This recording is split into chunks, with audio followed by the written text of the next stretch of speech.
Hey, good morning, everyone. My name is Rahat John Osteen, and I feel deeply honored and privileged to have had the opportunity to speak and contribute in this conference among the world renowned professors and distinguished leaders in the field of education and human rights.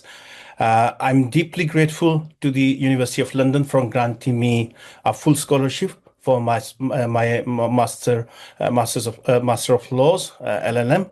I actually, unfortunately, born and came from a world where compassion and mercy were rare genre. The University of London extended both to me with open hands, and I'm so grateful for that. This scholarship did not only just supported my education, it empowered me to uplift my family and create positive change within most deprived communities, and not only in Pakistan but also in South Korea and beyond. Because of the University of London, I'm able to continue to spread this goodness. Our two free schools are providing free education to around 150 children and helping their families to break the chain of generation to generation bonded labor, modern day slavery in Pakistan, and using this tool of education for freedom, justice, and human dignity. And we are helping them to reclaim their hope and shape a better future. And we are also helping refugees and migrant workers, asylum seekers in South Korea. And from 2022 to 2025, we helped more than 300 economic migrants, asylum seekers, and refugee from around 46 countries around the world. So uh, this was all because of the what we say this generous scholarship from the University of London. I'm so grateful for that. And uh, can you please have the next slide, please? Yeah. Oh, sorry.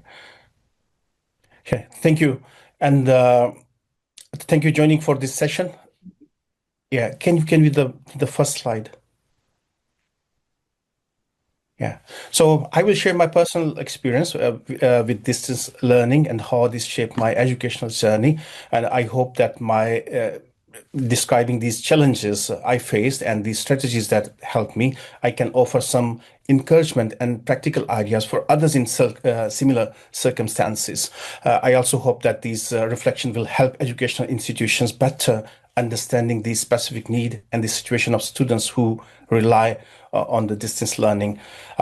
Let me begin with the brief overview of this journey. Uh, can you, yeah, please. So in 2016, yeah, the previous one, sorry. In 2016, I relocated from Pakistan to South Korea as a recognized refugee. Before displacement, I was a high court lawyer in Pakistan working on human rights litigation. However, upon arrival in South Korea, I faced the harsh reality that many refugees encounters, that despite their qualifications, they had to start from the zero, or sometimes they got nothing. So I had to work 10-hour shifts in what we are called the 3D jobs. 3D jobs mean dangerous, dirty, and degrading work. And such kind of work is typically undertaken by the migrant workers. During this period, I pursued the University of London's distance learning, my LLM in public international law. And this program became the bridge that allowed me to transition from hazardous manual work to back into putting me in a legal industry.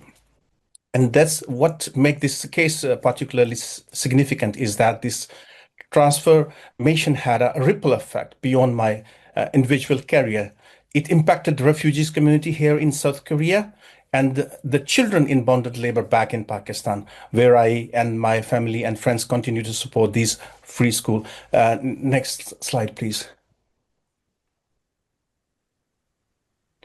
Yeah. So this brings us the central research question, and the question is, how can online and distance legal education be structured to support transformative professions and social outcome for refugees and precarious workers? So this question is not merely academic. For millions of displacement, people worldwide, access to higher education can mean the different between remaining trapped in cycle of underemployment or rebuilding professional identity and contributing meaningfully in their communities, in their home or the host countries. So next slide, please. To understand why distance learning was essential, let me outline the barriers I faced. As I mentioned, I was a former High Court lawyer in Pakistan. After becoming a recognized refugee in South Korea in 2016, I found myself working those 10-hour shifts in physical demanding jobs. Additionally, I have a visual impairment. I had one eye actually removed, which means I experienced significant eye strain and fatigue when reading for extended periods of time. These were not just inconveniences, they were fundamental barriers that made traditional campus based education completely inaccessible for me. I couldn't attend fixed schedules. I couldn't commute to the university. I couldn't study in a ways a normal person can do. So, next uh, slide, please. Next slide, please. Oh, yeah. So let me be more specific about the systematic barriers that refugees and precarious labor face when they're trying to access the higher education. First, there was no access to stable professional employment. My refugee status was a problem. While providing protection, it doesn't mean it grants the immediate access to the legal profession or the white collar job. The second, language barrier and an unfamiliar legal system made it difficult to navigate educational and professional pathways. The third, fixed campus schedule were completely incompatible with the shift work patterns and caregiving responsibilities. And finally, health limitation. My visual impairment required specific accessibility accommodation that the traditional programs rarely provide. So next slide, please. So what made the University of London's distance learning program work under these conditions? Several design features was absolutely critical. The first, the modular structure with clear syllabi and study guides allowed me to plan my learning around the unpredictable work schedules. I could see exactly what was expected and structured my time accordingly. Second, flexible spacing of assessments and examinations mean that I could distribute the workload over evenings, weekends, and short breaks between the shifts. Third, the program provided the study guides and books received at my home address, where uh, I also had a extensive digital library from the University of London. I mean, it's all over what we call the VLE, the virtual learning environment. So there are it's a lots of online resources in the journals, case laws, previous exam papers with the examiners commentary, and these are all downloadable and accessible remotely. I mean, once you download it, you no need like an internet connection or something is for you. So further, the online live and recorded study sessions, recorded lectures, and downloadable material mean I didn't depend on the being online or at a fixed times. I could download content and study during commutes or meal breaks. Fifth, there was a peer-to-peer and university staff support, through virtual learning environment, what I say VLE, and social media group, which created a sense of community, despite we were, so far, and because of the distance. So. And finally, there was active involvement of university staff and moderators, not just academic support, but administrative and pastoral care, and recognize the particular challenges we faced by me and the other students. So next slide, please.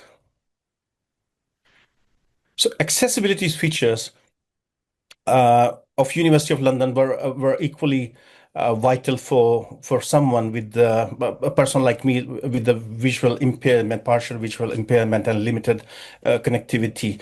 The program offered audio readers and screen reader compatible material, which I use extensively to convert reading into audio that I could listen to during commutes and work breaks.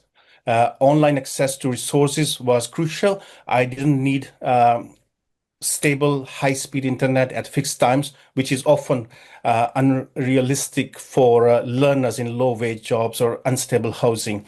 I also received comprehensive academic, administrative, and pastoral support. This was not just about the helping me understanding the material; it was validating my identity as a serious postgraduate student when my day-to-day reality involved low-status manual labor. And critically, I was supported through the refugee scholarship, as I say in my beginning, which made this entire journey financially possible. And I'm so grateful for that. Next slide, please.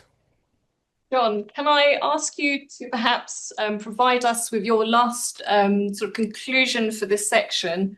I know you have quite a lot of very nice photographs to share with us, so maybe you can include those as Yeah, well. yes, please. Thank Yeah, you. yeah, I understand the time. Yeah. So,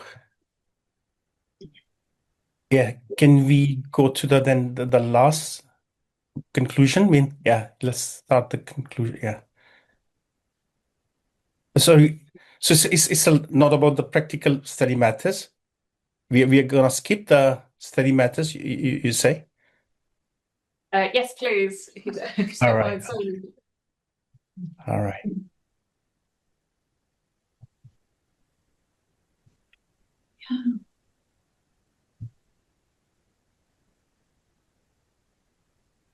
These are the communities we are working in Pakistan and South Korea. So,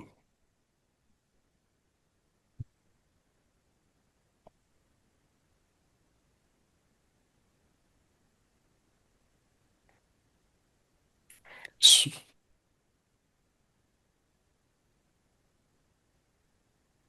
yeah, I think, yeah. So, yeah, thank you. So, so let me conclude with four key takeaways. The first is distance learning can enable transformation even under extreme constraints, displacement, for example, disability, poverty, and legal precarity.